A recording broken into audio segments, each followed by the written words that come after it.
And welcome to BHA Live on this fine Friday night. Ladies and gentlemen, here we are once again with our series of BHA Live events, a series of events designed to give you, our Australian barbershoppers, and I believe some from New Zealand this week, an opportunity to take part in some online learning. This week it gives me a great pleasure to introduce to you a fantastic member of our education faculty is Jen Howson. Now, Jen's been a barbershopper since 1998. She has sung both bass and lead in quartet and chorus. She's attended many men's international conventions and has competed in 4 women's conventions in a chorus where she's competed and finished 6th, 2nd, 4th, and 4th respectively. She's an avid quartet singer. She's been placed as high as 3rd in Australia, making her international quartet debut in 2019 with her quartet Obsession. Hi, girls. Jen is proud to be co-founder of Vocal Essence, Sweet Adeline Chorus in Queensland, where she's both the assistant director and artistic director. As an education faculty for both Sweet Ads Australia and Barbershop Harmony Australia, Jen thoroughly enjoys working with the barbershop membership across our great nation. She lives in Queensland with her husband and 3 beautiful children. And Jen's company, Dream Big Creations, thrives as an international coaching business that focuses on singing, performing, public speaking, mentoring, leadership, writing and producing shows and creating, and a whole lot more. Jen has mentored the participants of the BHA MC program and is a performance judge for the Australasian Guild of Barbershop Judges. I'm also very proud to call Jen a close personal friend. So it gives me great pleasure to introduce to you now, Jen Howson. Hi, everybody. Thanks, Dan. So excited to be here, spending Friday night with you. Only one other place I would have rather been, and that would have been Hobart for our convention this week, but it wasn't meant to be. So what a great second runner-up, I'd say. And thanks for attending, everyone. This is a great series that BHA is putting on, and I know that there's a lot of really great things planned for the next couple of weeks. So make sure you do tune in and tell all your friends. Today, though, we're going to actually be speaking about creative online rehearsals. So if you don't already have the Kahoot app or can get on your laptop or computer to the Kahoot website, I think Dan's popping that in the chat for you all so that you can look at that when we get to it. But if you could download that while we're having a chat. If you are on your phone, using Zoom on your phone, you won't be able to do that, but you can see how it works when we get to that place. I've got a special little game plan for you later on. So first and foremost, let's talk about the objective. So the objective for a creative online rehearsal in these really, really strange times when we get to be together but not be together, the point of it is to make sure we are producing a creative, educational, and fun online rehearsal. We want to bring our members back together for the benefit of music and education, but also for social and mental well-being. We know we need that. We need our people. So if you are new to Zoom or if you are new to online rehearsals, Zoom has generally been the most commonly used global choice for web conferencing. And I'm going to talk in Zoom terms because that's what we use. So if you have any questions, you can pop them in the Q&A. If you want to learn more about Zoom, their website's very, very helpful. Or you can ask anyone who's running online rehearsals now, and I'm sure we'll be able to help you through. Zoom's Q&A answer question frequently asked room of requirement is one of its special features. They also have a chat room. So we've got the chat going. So if you want to pop any chats in there, we'll be looking at both of those as well. And we'll talk a little bit more later about what else Zoom has as a feature that you can use in a creative online rehearsal. So the flow of your rehearsal is really important. You know, when we're live and we're face to face, we have this great interaction, reading people's, nonverbal cues and having inside jokes, and a glance across the risers is a laugh in itself sometimes, but we don't have that here. So our job is to make sure we're keeping our online rehearsals flowing, exciting, that we have members participating. And that is really hard to do if you've got, any more than 2 or 3 people in one chat. And we know that our rehearsals, our course sizes are all more than 2 or 3 people. So we want to make sure that we are keeping that in mind as we create our schedule for our online rehearsal. Now, one of the things that I do want to talk about first and foremost is there's a lot of stuff out there with people putting up recordings of different rehearsals and saying, oh, look what we did on our Zoom rehearsal. I just want to let you know that as much as we've tried, you can't actually sing on a Zoom rehearsal and have it sound like you're all in the same room. I suggest you give it a try. It's pretty funny. Whoever's got the dominant mic is going to be the learning track.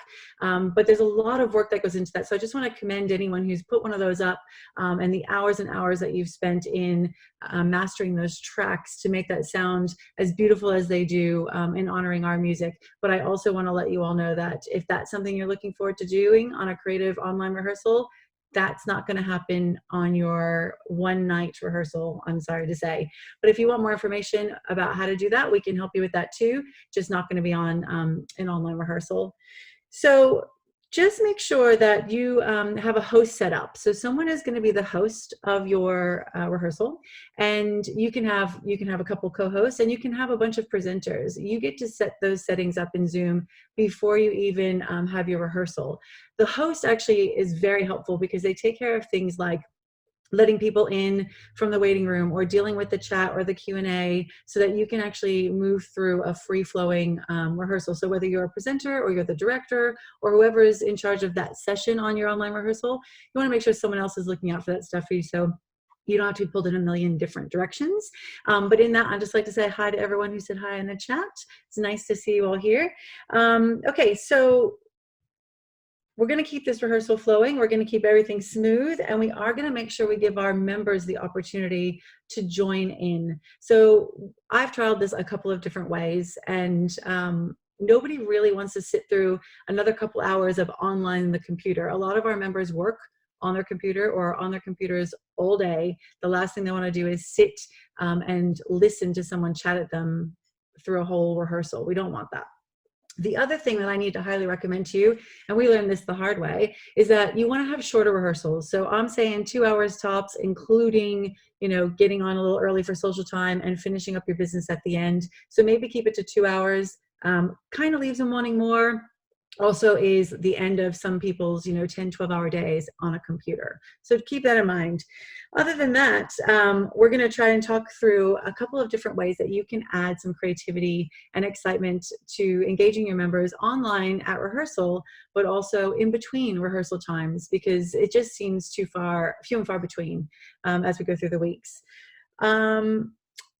Start the rehearsal a bit early. Give them 15 minutes, maybe 30 minutes, figure out what they want, get online, maybe a glass of wine, chat about your week, just have some social time so you're ready to go for your official start time. So I recommend 15 minutes, getting on about 6:45, and then making sure everyone's ready to go. I also would make sure that you tell your members if they think they're going to have any technical difficulties, or they just generally attract technical difficulties, that they should maybe go ahead and get on that 15 minutes early as well. That way they can weed out any issues that might happen, and then they're not coming to rehearsal late. We ask them not to show up and walk on the risers late. It's the same idea. So we want to make sure that they're set and ready to go, and that we have something fun planned. So I always like to start out with a fun icebreaker. So here are some ideas that might get you going. Some of you probably have some other great ideas, and I would suggest if you've got anything that you could add to anyone else's rehearsal, that you share that information. We're all in this together, really. So it's hard to come up with week after week after week a bunch of stuff to keep things moving along and grooving, but still be educational based and music based. So anyone who has anything to share, I'm sure we'd all love to hear about it. I think I'm up to my 9th week of online rehearsals, and for most of them we ran for a full rehearsal time, which is how I learned that lesson to maybe keep it a little shorter. So here's some ideas for some icebreakers. You can ask your participants, your members of your chorus, to just grab something right in front of them and tell us what it is. And we actually let them unmute their microphones, talk, so we can actually hear their voices. Obviously, we're wanting people to use their video cameras as well, so we can see their faces. We do actually let and even encourage people to go ahead and turn their videos off if they're feeling a little overwhelmed with thinking that, 30, 40 people are staring at them through hours and hours of rehearsal time. So we tell them, just go ahead and turn your video off. We know that they're there. We know that they're participating because we do other things to make sure they're engaged. But if you've got people, and I guarantee you do, that get a little intimidated by that, tell them just to turn off their video camera. We do have everyone mute and then unmute when it's their turn to talk, because there's often a lot of background noise or feedback or just general technological static if they don't.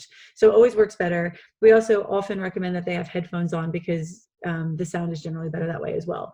So with all of that, your first icebreaker might be something like, have them grab something in front of you and they can tell you what it's about. So if I just grab something in front of me, it happens to be hand sanitizer. Oh, you can't see it because of my cool background. There we go, I'll go that way. And I would tell you a story about where that came from or what it is. I'm sure that there's a lot of interesting things on people's desks or tables. A really good way just to get people into their own, into the other person's living room, if you might say. Another thing that's really cool to do is Zoom has this great feature called breakout rooms, and you can preset them up or you can randomly do it. I like a good random breakout room. In this case, I would put them in small groups, 2, 3 max, and give them however many minutes works for your rehearsal plan to chat, get to know each other, find out what they have in common other than Barbershop and COVID. Have them talk about their day, have them tell them something they don't know about them.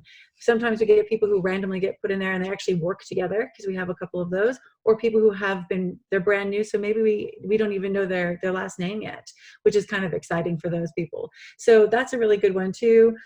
Give them some time, and then when they come back to the main room, you will let them share. Let them share what they found out about that person. There's usually something funny to share right off the bat. So we found that one to be a really great tool, especially in the early days of our online rehearsals. Another really fun one that we've done, and we've done this a couple of ways. The first way is quite a simple random one. It's a scavenger hunt, and you come up with a list of maybe 10 things. Just be mindful that 10 questions, 10 things, 10 minutes turns into 20 minutes and 30 minutes in the blink of an eye. So just keep that in mind, because you want to enjoy it. You don't want to just blow through things. That's not the fun part of it. So a regular scavenger hunt might just be random stuff found in their houses. That way they have to get up and go get some things. For everyone watching at home, it's actually pretty hilarious to see everyone kind of make a break for it to go grab the heart-shaped cookie cutter from the kitchen drawer. And then they gather them up and they come back, and at the end, we just see who's got everything and go through a list of, yep, that's the thing, we got a winner. Put something cool on there. We put on there something they inherited, and they had to actually tell us about those things. And when they came back, they were quite proud. They had them in front of the cameras, and we're trying to get the attention of everyone to show them what it was. And we thought it was so cool that we actually took it further and had them go to the Facebook members page of our chorus and pop on a photo and a story about what that inherited item was, where it came from, and what the story was behind it. And there were some really lovely things to look at and to hear about. We learned a lot about their families and what was important to them. So it was a really great experience. If you don't want to do the random thing, which is just kind of an easy icebreaker again, you can actually make it quite customized to your chorus or even to your organization. We used this originally as a learning tool. So we did things like using our repertoire and using our website to teach them how to use them better.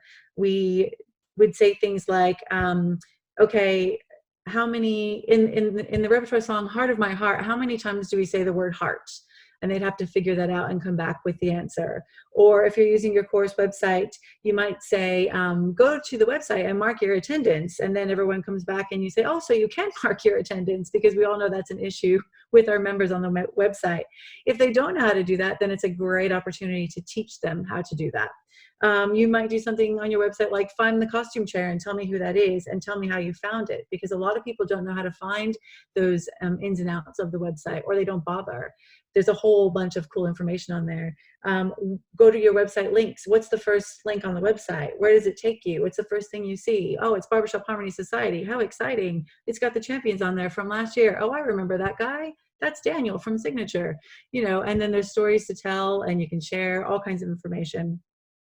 You can make it musical. Show them a picture of a fermata, for example, and teach them what it is and what it means. And then get a piece of your repertoire music and have them go and find a fermata and tell you what measure it's on, what word it's on. Really fun stuff to use from a basic music theory standpoint. You can also teach them, reteach them, remind them, whichever one it is, about the fundamentals of looking at their sheet music. What are the names of the spaces and the lines? And from there, you teach them or remind them how to determine the key signature. And then you might say, okay, in this piece of music, tell me what the first key is, and then tell me what your note is, and then bust out your TE tuner, which we all love to play with, sing the note on mute, of course, and then ask them if they actually were able to sing that note. Did they get it right? Was it in tune? Find the next key change and go through it like that. It's a great way to help them identify, one, how to interpret a key signature, two, do they know what note they're on, and three, using the TE tuner basic tuning, because obviously we know lining it up in the chord is different, but can they actually find that note that way, and builds confidence as well. So in addition to that, other music theory questions about your repertoire that you can teach along the way might be something like time signatures, and you might talk about interesting things that happen or tips and tricks that change the song, all through just the icebreaker of doing a scavenger hunt through education. The other thing you can do right off the bat is share some good news. You know, we're locked up and there's been a lot going on. It's always really nice to hear about how somebody's week went or someone's day went when there's something special that's happened. So that's always a great way. Okay, so if you haven't already done it, or you're new to our awesome chat tonight, our webinar, asking you to go ahead and download the Kahoot app or go to the website, which Dan's popped here in the chat, to play Kahoot. We're going to do that in just a little while. I'm just going to give you a little bit more time to do that. But once you do have it set up, go ahead and maybe give us a thumbs up in the app to the Kahoot, and then we'll know that we've got some people who can play along at home. It's a good one. It's called BHA in the making. I'm very excited. I do love a good Kahoot. Okay. Further on in your online rehearsal, you want to make sure that you are including some elements of education. One of the things we love about our organization is that we get to sing, that we get to meet people, but also that we get educated, especially in the craft of barbershop. So you can go through a bunch of music theory basics, but you can also go through a bunch of fundamental barbershop basics. So we want to make sure that while we know we can't sing together online, we can still have a bit of a sing. You can play your learning tracks with everyone on mute, and they can sing along at home. Again, I emphasize the mute. Just, you know, it's better that way, trust me. So you can have them sing along. You can do a section of a song. You can do a whole song. You can teach a whole little mini series on rhythm, and then pick a rhythmic section of one of the songs so they can apply the skill right off the bat. We want to make sure they are singing every day. So we want to make sure that we give them something to do that has to do with singing. So that's a good way to do it. It's not as fulfilling, I'm not going to tell you it is, as standing next to your mates on the risers and ringing some chords. But it is awesome fun to see everybody interacting, singing along. They get very animated. We had a guest all the way from Kansas on one of our rehearsals, and she was blown away by the fact that everyone was so engaged online, and we had a bit of a giggle about it. So here's some other suggestions that you might use for your educational series. There's a lot, so I will try not to go too quickly. Obviously, we've talked about music theory. Repeat that often. Anytime you teach something on music theory, make sure that you're going back through that every time you come across that same concept. Visual work. Get your visual team to teach some physicals or even new choreography, or go over choreography, because everybody can stand up and do that, and your visual team can see in the video how everyone's going. So it's a great tool to use to fill some time on a creative online rehearsal. And then they come up with a bunch of questions like, I don't know where that move is. Can you break that down for me? And then you learn what they need to be taught better. So it's a great tool both ways. Sectionals, use those Zoom breakout rooms for sectional rehearsals. Cut your classrooms down to smaller sizes so everyone can then unmute and have a chat. You can address some tricks in the part. You can actually sing one-on-one and give feedback. So your section leaders or your section specialists might I might say, hey, Dan, do you want to have a sing of that for me? And then I can give him some coaching feedback. He tries it again. Next person goes. And then so on and so forth. It's not mandatory, but it is good fun. And it's a good way to get like a mini PVI. Dissecting the music. I love this one. Whether it's a new piece of music or one that you've had around in your repertoire for ages, we need to bring our music to life. And sometimes we don't get to take the time to actually go through it together as a group. We might do that for our contest music, but we might not do it for our show stuff. And there's so much to learn. There's a lot of different methods out there. We love the Hillis method. We love to color our music and make it come to life. But we also just like to talk about the tips and tricks and spots in the music. And Andrew is also great at giving heads up on why something might happen before, so we can actually be aware of it before the little trick gets in the way. So dissect the music, break it down, highlight the interesting bits, make a legend, and I guarantee you, you'll learn your music better. And when you come back to singing face to face, it will just be at a higher level. You can do a whole session on sight singing. Pick a piece of music that's not, maybe not even barbershop, maybe it's only 2 parts, or maybe it's 3 parts. Break it down pretty simplistically and teach how to sight sing at a higher level. Those are tools that we need to improve upon all the time, no matter what your level is. Rhythm workshops, how to learn music. So not just how to sight sing it, but how to learn it. Vocal warm-ups, great opportunity to expand on those vocal warm-ups and why we use them, not just vocal warm-ups for the sake of doing vocal warm-ups. Why is that technique important? What will we use it for? Why would we want to have that in the beginning of our rehearsal when we know later on in the rehearsal we're going to be working on that same technique in our uptune? That's why. So really teach why we teach what we teach, okay? Lyrical expression, emotion and confidence, vocal production basics. We could always come back to the basics. We know that. Small group training. Sorry, just before I go past the vocal production basics, what a great opportunity for individuals to also be brave and say, I'm really struggling with this. I'm not sure what's happening. Can you give me more information about that bubbling technique, or whatever that breathing through the straw, that singing through the straw technique, and actually ask some one-on-one questions in a forum where it's going to actually help the entire chorus. It's a great place to do that. You can also use your Zoom and your online rehearsals to break down your groups into smaller weekly groups. Like maybe one week you have an executive meeting or a music team meeting, or just sectionals with your director. Visual team meetings, obviously, PVIs, PPIs, they can all be done online rehearsals. If you are not an expert in any one of those subjects, but you think it would really benefit your chorus, have a guest educator. We've got national education faculty, we've got coaches all over the country. If you're not comfortable, I'm sure there is somebody that would love to help your chorus out. Change things up a bit so it's not always the same presenters.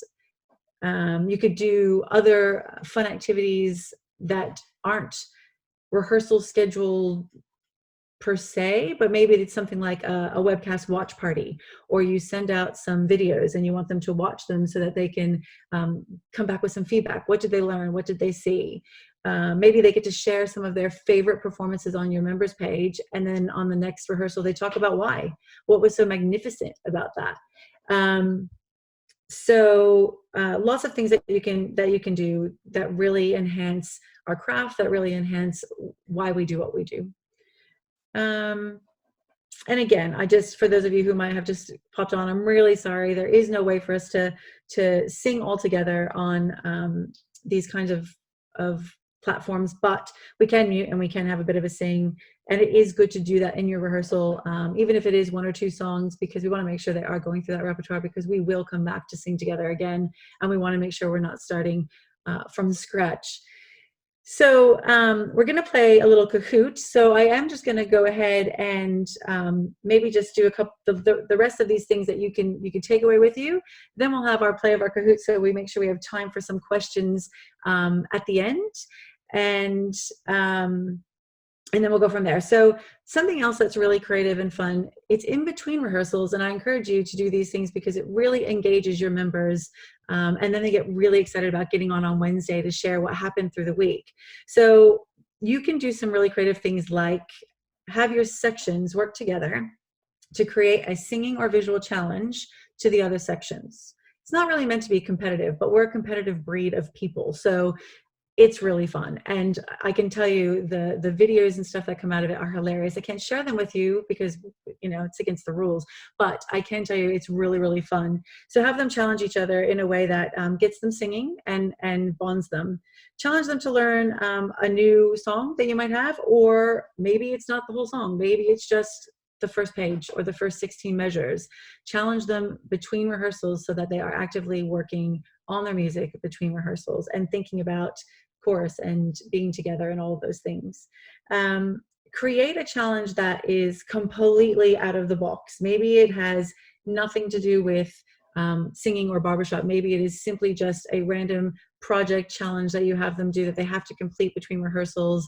Maybe it is a little competitive. Maybe there is a prize.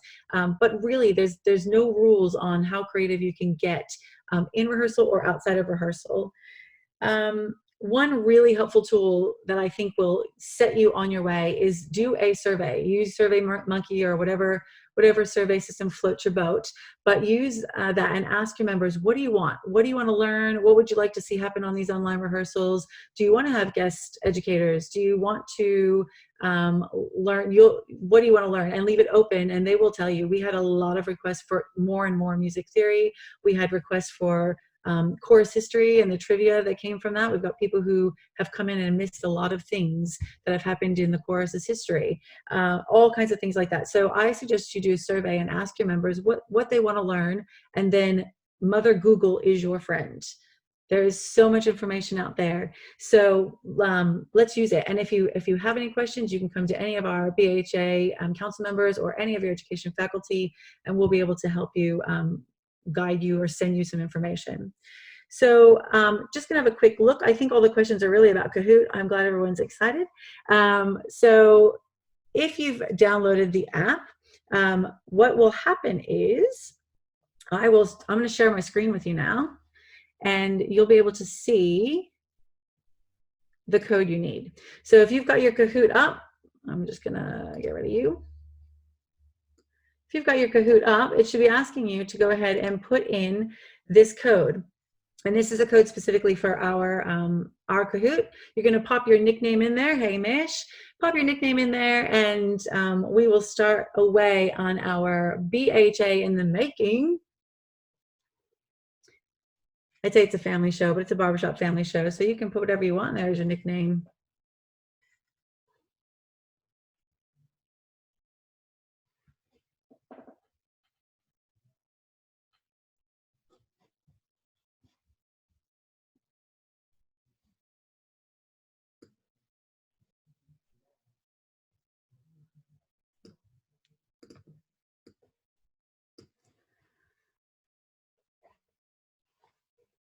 We've got 11 players so far, so I'll just wait a couple more minutes to see if we get a couple more.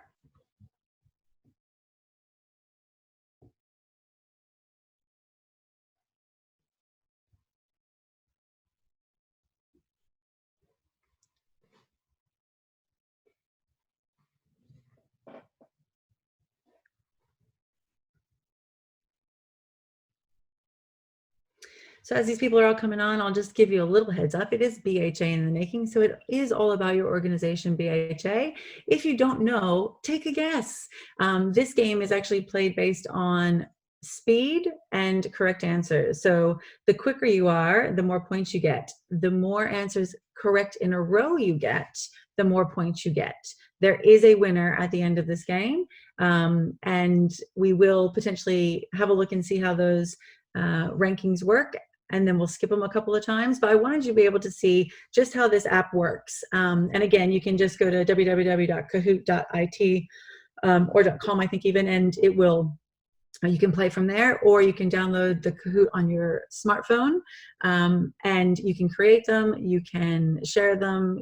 There's a ton out there. There's some BHS ones, there's some Sweet Adeline ones, there's some music theory ones that we've used that are great, but you can also create your own. And no one knows your chorus better than you do, so you can have a lot of fun being creative within the different elements of your rehearsal.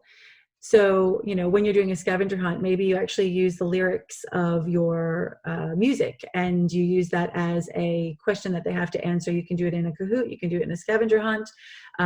We've done both. It's just a great way to keep them active and involved.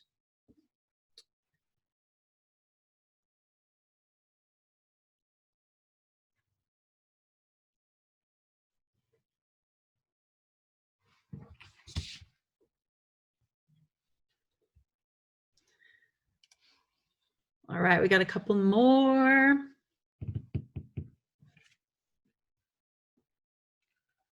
Just drinking my lemon water out of my BHA glass.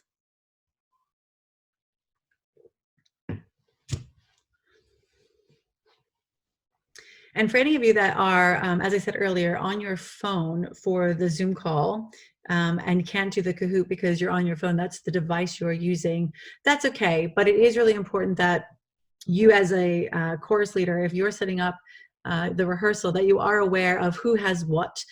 Usually we send the links out a little earlier so they get on before the rehearsal. That way it's all set up and we don't have to wait for them to figure out how to go ahead and put in their nickname. Also, we want to be aware of just how many people are having to sit and watch. Some people need a little extra technical help, so if we can get that done beforehand, that's keeps the rehearsal moving smoothly, so we can just kind of get on with it. All right, now we're cranking. I think a lot of people have done the downloads.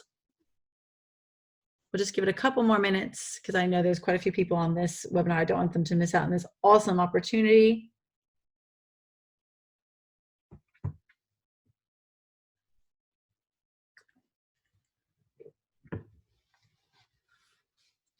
I love these nicknames. These are great.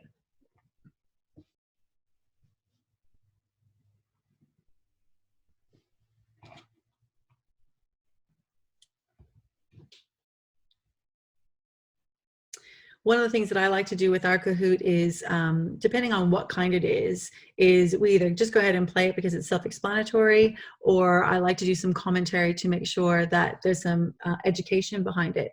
So after we play this one, we might be brave and see if we can get some people to come up with some of the history behind some of this information, because I love the history of where we come from in our art form and in our organizations. Okay, I think I'll give it one more minute and then we're gonna go ahead and hit start. So you're gonna need to be ready because you're gonna see a question. You're gonna have about 20 seconds and then you're gonna need to have answered it before that timer runs out, or else you don't get to be on the board for that. And like I said, speed and correct answer. So make sure you read everything thoroughly. That is a hint. And then we will go from there. All right. I'm gonna go ahead and hit start. Good luck. We'll see how you go.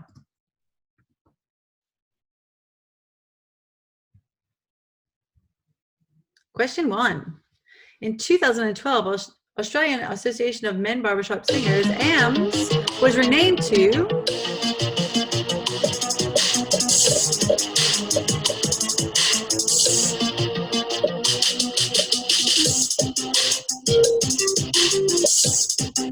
just pick.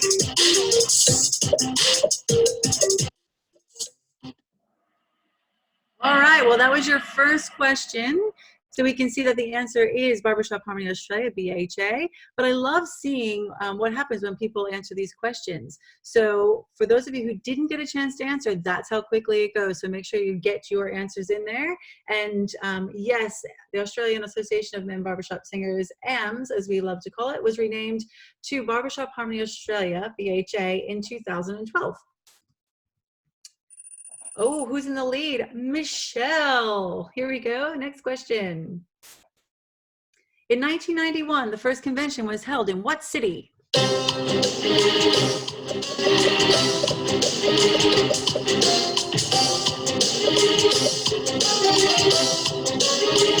Take a guess if you don't know.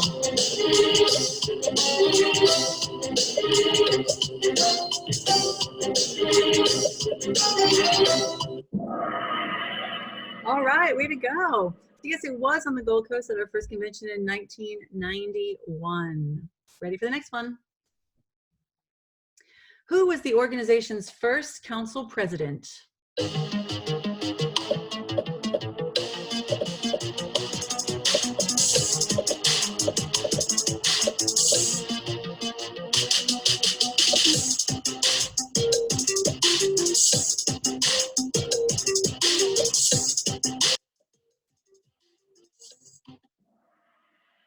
Wow, good job. Either lucky guess or well educated. So if you didn't know that and you aren't sure where to find that, I can tell you that there is an honor board on the BHA website, and it actually lists all of the presidents, secretaries, and treasurers since 1985.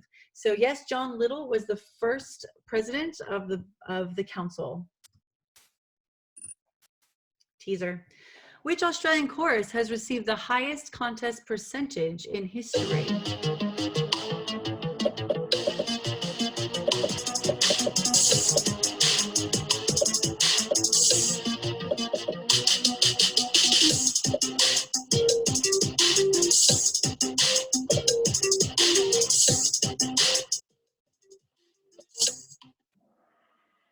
Woohoo! I think that was actually the first one everyone got an answer in. So yes, the Festival Statesman has received the highest contest percentage in history. And we'll come back and talk about that a little later. 5. Who is the only member to date to win a Quartet International gold medal?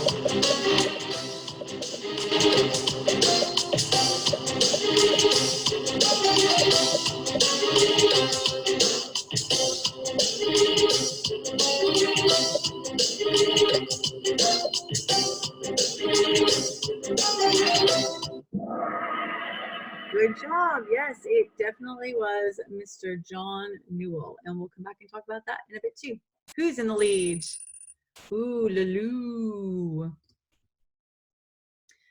Who sponsored the BHA medal?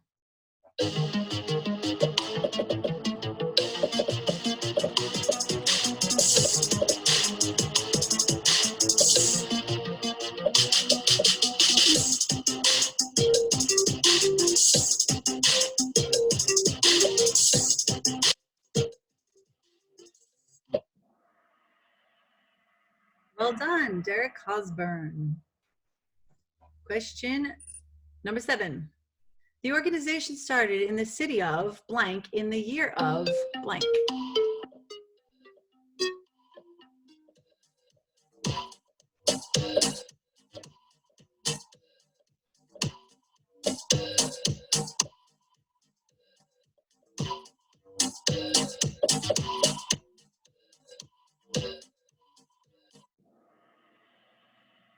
Very impressive. There are some very quick answers to that one. Very impressed.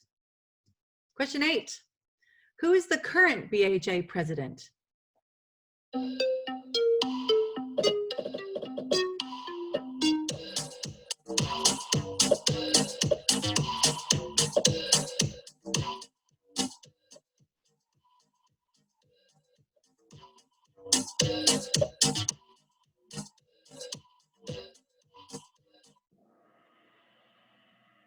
That's right, Dan Milgate. Some of you chickened out of answering. I think that was the quickest start to the response, and then it faded out. Next. 9. There are currently 8 members awarded the BHA Life Membership.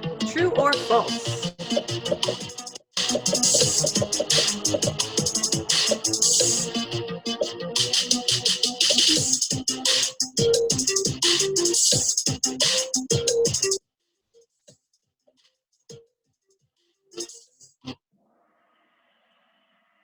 Awesome. Good to have everybody on board on that one.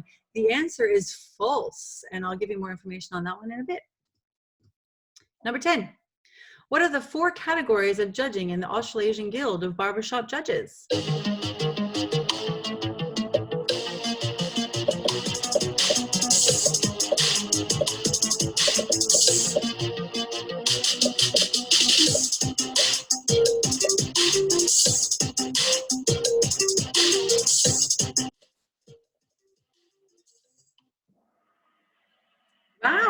good job. Yes, let's not talk about how that is grammatically incorrect. I've already taken that up with a couple people, but that is correct. Singing, music, performance, and contest administrator. Number 11, who is the current Open Chorus Champions?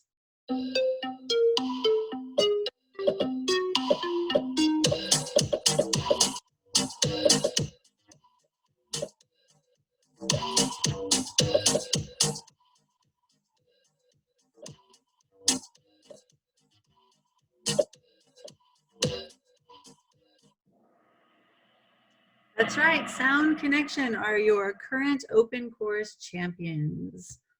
Let's see who's in the lead going into the last question. Jordy. Ooh, it's very close. Let's see what happens on this last question. Who is the current National Quartet Champions?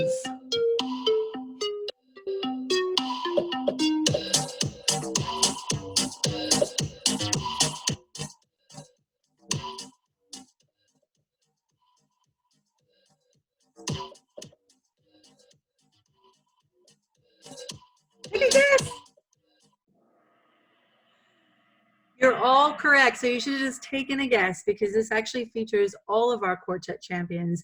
We've got our youth quartet champions with Knick Knack Patty Cat.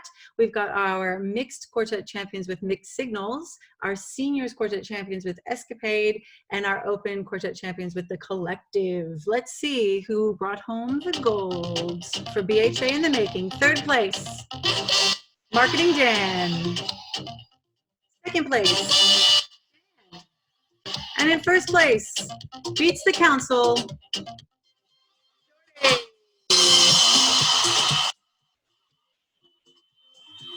Fourth and fifth were Jules and Nick. Well done. Way to get in there. Well done and congratulations. So just a couple of things on that. So you can see how much fun the Kahoot can be, but you can also see it's quite educational. So I would take the time after I would do a Kahoot like that, and I would talk about some of the really great things about our organization. For example, I did tell you that you can find the information about your past presidents and secretaries and treasurers on the honor board, which is on the BHA website. Really easy to find. Can anyone tell me, whether it's in chat or however we can do this? So we knew that Festival Statesman had the highest score ever, but what was the score? Dan and Dan, you can't play.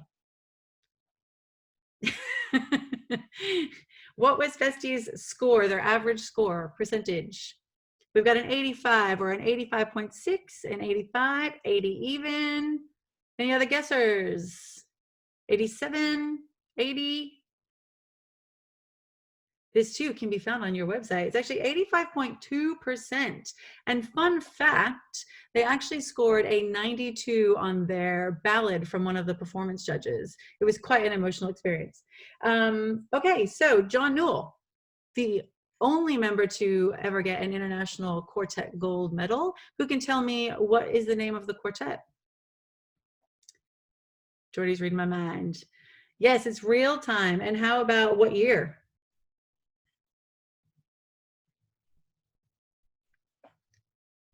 Got a 2004, 1972. Yes, you're right. It's not 2004, Dan. It's 2005. You correct yourself. That's great. And where was it? Anybody know what city or state that was in?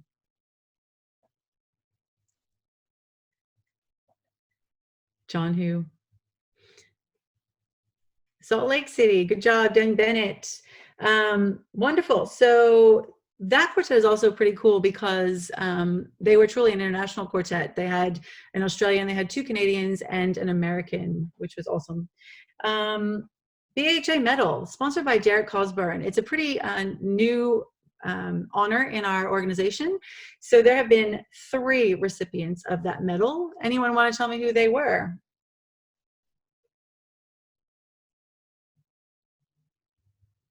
Ian Mulholland, Trevor Roots, Mike D,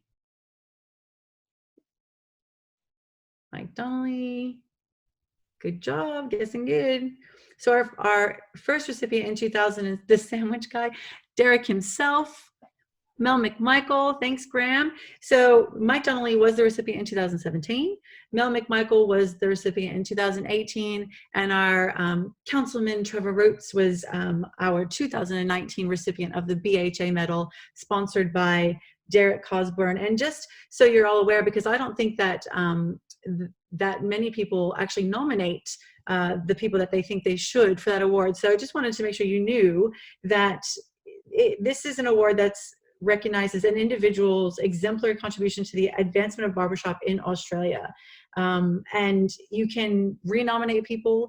If you thought about them once, means you could probably think about them again, because they probably still have contributed a lot to our organization. So if you have the opportunity to nominate someone who you think is making a difference in that way, please make sure you do. It's a beautiful honor just to be nominated, but it's also such a beautiful award to be given. So you got number 7, which was great. Another fun fact, so while Dan Milgate is our current president, did you know that he is the 10th president of Barbershop Harmony Australia? And that anyone want to have a guess at who the longest standing president was? No. Mike D, you're right. Absolutely. Mike Donnelly was the longest standing president from 2002 to 2013, according to our honor board. Cool. So there was a true false question in there. I'd like to change it up a bit. The life members, true or false, there were 8 members, but that is false. There's actually been 10. So in order of receiving this wonderful award were John Little, Bruce Oakley, Andy Aberley, Link Abbott, Mel McMichael, Steve Griffin, Ian Mulholland, Mike Donnelly, Kevin White, and David Brown. It's not an award we give every year, but it is probably, if not the most, one of the most prestigious awards in our entire organization. And that's history that you all should know. Great job on the judges. I tried to throw a spanner in the works there. It was the slowest to respond question, which is pretty funny, but there were long answers to read. And those judges serve the BHA and BHNZ competitors. It's such an honor to be a judge in this society. So we did the open chorus award, which was Sound Connection, but wanted to make sure we mentioned that the mixed chorus champions are the Baden Street Singers. And there's currently no youth chorus champion this year because we had no youth chorus competitors this year, which I didn't realize because I was at International myself. That makes me sad. Get your youth choruses up and running and at our conventions. Quartets we indicated, that's great. So you can choose to do a Kahoo and be very creative, making it all about your organization or about your chorus or about a song or anything you'd like to do to keep them involved. It is fun to see their answers. It is fun to see them be competitive, and the people who really want to make sure you know they came in 4th and 5th, they're my favorite because they really did try to make an effort there. So your rehearsals can continue to get more creative. I wouldn't suggest doing any one of these things every week. I think it gets old. You got to keep it fresh. So make sure you're changing it up a bit. And again, like I said, if you run out of ideas, hit up someone in your chorus, hit up one of your faculty members. Funny things come from regular conversations. Are there any other questions we didn't answer? I'm just going to check. I think we're good. Is there any questions I can answer for you about not just the online rehearsals or the things that you can do in between times, but maybe some of the things about Zoom that you might need to know or have questions about, because you have to have a really good idea on how to work this so that you can, more trivia, so that you can have a successful online rehearsal. Because it's one thing to have creative ideas, but if you can't implement them quite smoothly and be prepared, then it does kind of make for a hard night. I will also let you know that it does take a lot longer to plan the rehearsal than maybe it feels like when you're walking into a face-to-face and you can sing through some music and pick that apart from what you hear. But it is so well worth it for the social and mental health of our members, and also just keeping things going. Question from Paul: any aspect that is judged that is easier to coach via Zoom? I think are you referring to specifically categorically speaking, Paul? Yes, okay. It's a great question. It really depends on how many people are on there. So for example, if it was for your entire chorus, you probably could get away with a muted performance that you could judge. Sound is not going to happen.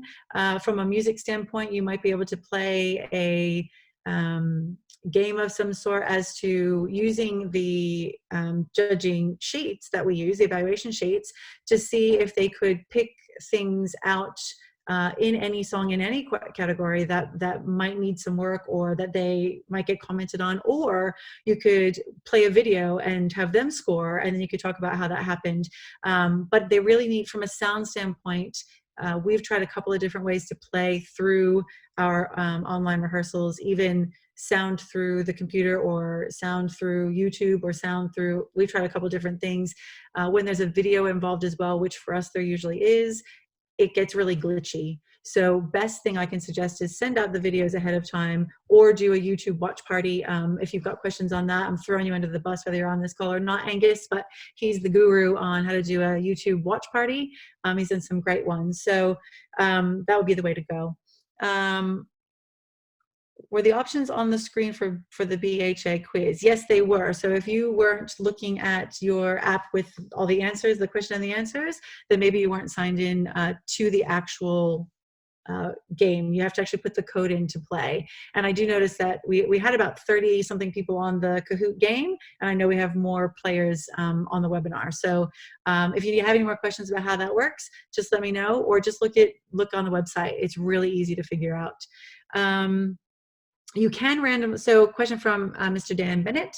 He said, can you randomly assign people into the breakout rooms? Yes, you can. It is a feature of Zoom to do that for you. You can also pre-assign them. So you can create a CVC or a Excel spreadsheet and actually upload it into Zoom, and it will put them into the rooms that you want to put them in. You can also randomly switch them so that they don't go in the same rooms, and you can do that several times. There's nothing on Zoom that stops you from changing it up every single time. So when we break out into sectionals, I've got that pre-programmed, and I just say go to sectionals. They go away. I tell them when to come back. If I want to randomly do it, I just say Zoom, you randomly select it. There's a button for that. Cool.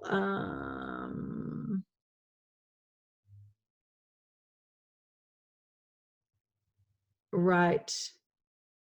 Yeah, I think, Neil, I think it's just Beckett's put the link for Kahoot up in the top of the chat. Maybe we'll pop that in again just so it's at your fingertips. No pun intended, pun intended. Sure, Paul, remedial class next Friday night, no problem.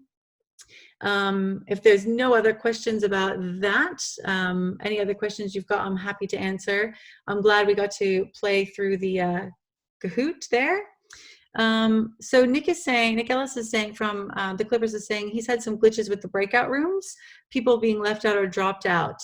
Yes, so that's a great question. It's actually a bigger part than that. So sometimes with individuals' internet connections, they tend to get kicked out, or maybe they're on their phone and it's not a great connection, or something happens. So if they get kicked off of Zoom, they actually have to re-enter the call itself, and then you have to actually put them back into the breakout room, because once they've been kicked out of everything. And the assignment, once you say go, everybody's in there. I've had times where I've forgotten to put someone in a room, so they're still there looking at me. I'm going, what are you doing? And I just have to go in and assign it. It's really quite easy to use. At the bottom of your screen, it actually says breakout rooms, and you click on it, and everybody that's on your call will show up, and you can either assign them to whatever room, or you can keep them in the main room. We often do that. We keep like the leads in the main room and send everybody away. The other thing that it does is it allows you to call them back or give them a time frame, so they get a 60-second warning that they're all about to be kicked out of the breakout rooms. But any glitches you have, you might just first need to look at, is it the person's mechanism? Is it their device? Is it happening quite a lot, or is it happening to a lot of people? Usually we don't find that. We usually find it's one or two people who have been having an issue all night long. So it'll be their home internet, not Zoom or your assignment of them in a breakout room. Recommending mic choices for Zoom.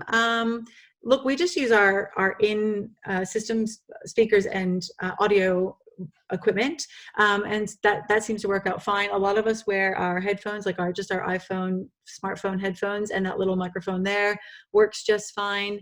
We do ask that people mute their microphones in the big room, but in those breakout rooms it's quite okay. For university, I go to breakout rooms all the time, and it's not the same. It's not Zoom. It's a different recording platform, but it works very much the same way. And we don't have any issues with just using our regular computer microphones. We don't need to buy anything, that's for sure. No problem. We're really, really happy to help. And again, if you need any other questions, or anyone else has any other creative ideas, or wants to hit me up for some more, we're here for you all the time. Anything else anyone wants to add? Or maybe the Dans? Thanks a lot, Jen. That's been wonderful to listen to. And guys, this is all part of our ongoing series of opportunities and experiences that we're going to provide for the next few Friday nights while we're all sort of experiencing this weird new world. Lots of topics coming up. So leadership discussions, music education, leadership education, lots of other online stuff, some fun stuff like quizzes. You seem to have enjoyed that a lot. I know I sure did once I worked out how to use it. And one of the important things to remember too is, give us some feedback on the sorts of things that you would like to see during these sessions. It's very much your organisation, and we're here to try and give you the things that you would like to have to make your singing experience, a bit better. So do get in touch. Throw us an email, throw us a message at any time, and let us know the sorts of things that you would be interested in. But I think that's probably about time, unless anyone's got anything else for Jen. I can't see any more questions popping in. So thank you very, very much to our special hostess with the mostest tonight, Miss Jen Howson. Big round of applause. Thanks, guys. Golf claps all round. And we will see you all same place, same time, next Friday night. BHA Live, Fridays at 7:30 p.m. Australian Eastern Standard Time. It's been great. Good night.